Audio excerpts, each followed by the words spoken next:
सनातन हिंदू पंचांग के अनुसार साल 2024 में चैत्र माह की पूर्णिमा 23 अप्रैल 2024 मंगलवार को पड़ रही है।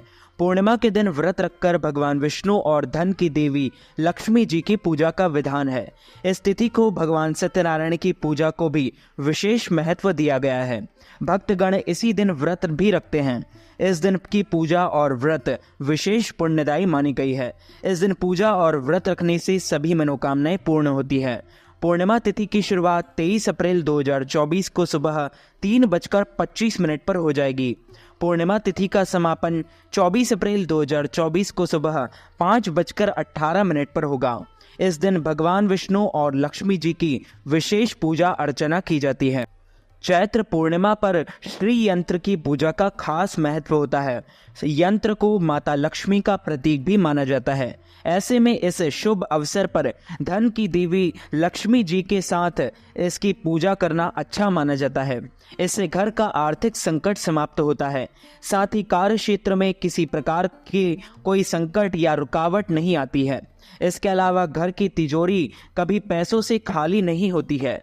काशीपुर नगर के एक गरीब ब्राह्मण को भिक्षा मांगते देखकर भगवान विष्णु जी ने स्वयं ही एक बूढ़े ब्राह्मण के रूप में उस निर्धन ब्राह्मण के पास गए और कहने लगे, हे विप्रे, श्री सत्यनारायण भगवान मनोवांछित फल देने वाले हैं। तुम उनका व्रत पूजन करो, जिससे करने से मनुष्य सब प्रकार के दुखों से मुक्त हो जाता है। इस व्रत के उपवास का भी अपना महत्व है, किंतु उपवास से मात्र भोजन ना लेना ही नहीं समझना चाहिए। उपवास के समय हृदय में यह धारणा होनी चाहिए कि आज श्री सत्यनारायण भगवान हमारे पास ही विराजमान है। अतः अंदर व बाहर और शुद्धता बनाए रखनी चाहिए और श्रद्धा विश्वास पूर्वक भगवान का पूजन अर्चन कर उनकी मंगलमयी कथा का श्रवण करना चाहिए। श्री सत्यनारायण भगवान की कथा बताती है, व्रत पूजन करने मानव मात्र का समान अधिकार है, चाहे वह निर्धन, धनवान, राजा हो या व्यवसायी, और ब्राह्मण हो या अन्य वर्ग, स्त्री हो या पुरुष। यही स्पष्ट करने के लिए इस कथा में निर्धन ब्राह्मण, गरीब लकड़हारा, राजा उल्कामुख, धनवान व्यवसायी, साधु वैश्य, उसकी पत्नी लीलावती, पुत्री कलावती, राजा तुंगध्वज एवं गोप गणों की कथा का समावेश किया गया है। इस कथा के अनुसार जैसे लकड़हारा, गरीब ब्राह्मण, उल्कामुख, गोप गणों ने सुना कि यह व्रत सुख, सौभाग्य, संपत्ति और सब कुछ देने वाला है, तो सुनते ही श्रद्धा, भक्ति तथा प्रेम के साथ सत्य व्रत का आचरण करने में लग गए और फलस्वरूप सुख भोगकर परलोक में मोक्ष के अधिकारी हुए। एक साधु वैश्य ने भी यही प्रसंग राजा उल्कामुख से सुना, किंतु उसका विश्वास अधूरा था और श्रद्धा में कमी होने के कारण उनके मन में प्रण लिया कि संतान प्राप्ति पर सत्य व्रत पूजन करूंगा। समय बीतने पर उसके घर एक सुंदर कन्या ने जन्म लिया। पत्नी ने व्रत की याद दिलाई तो उसने कहा कि कन्या के विवाह के समय करेंगे। समय आने पर कन्या का विवाह भी हो गया, किंतु उस वैश्य ने व्रत नहीं किया। सभी वह अपने दामाद को लेकर व्यापार के लिए चला गया। वहां से उसे चोरी के आरोप में राजा चंद्रकेतु द्वारा दामाद सहित कारागार में डाल दिया गया।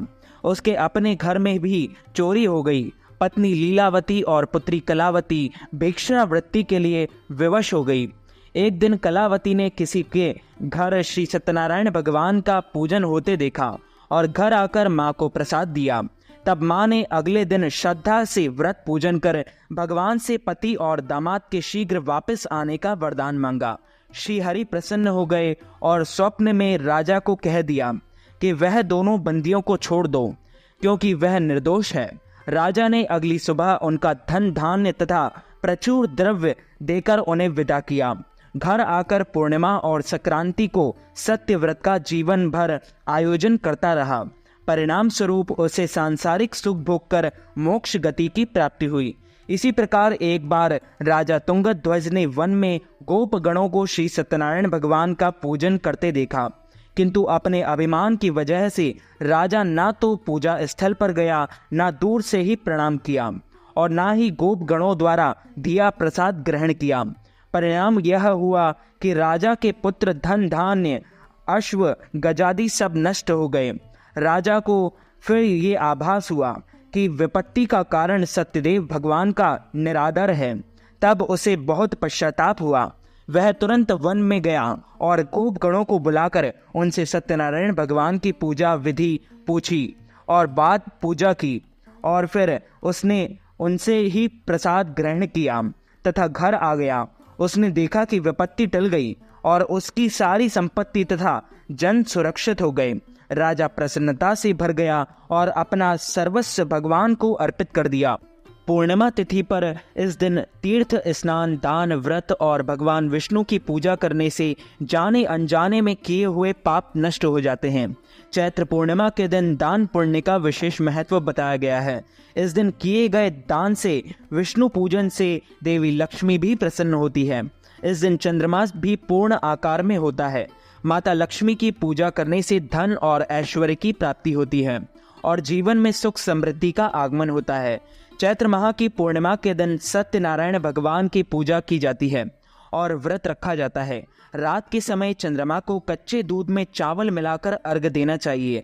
हनुमान जी की पूजा करना शुभ फलदायी होता है। इस दिन सुबह और शाम को हनुमान चालीसा का पाठ करना चाहिए। वैवाहिक जीवन में आ रही समस्या के लिए चैत्र पूर्णिमा के दिन पति पत्नी को साथ मिलकर चंद्रदेव को अर्घ देना चाहिए। शास्त्रों में बताया गया है कि पूर्णिमा तिथि के दिन किसी पवित्र नदी में स्नान ध्यान करने से अज्ञानता वश किए गए पापों से मुक्ति मिलती है और पूर्व जन्म के पापों से भी छुटकारा मिल जाता है।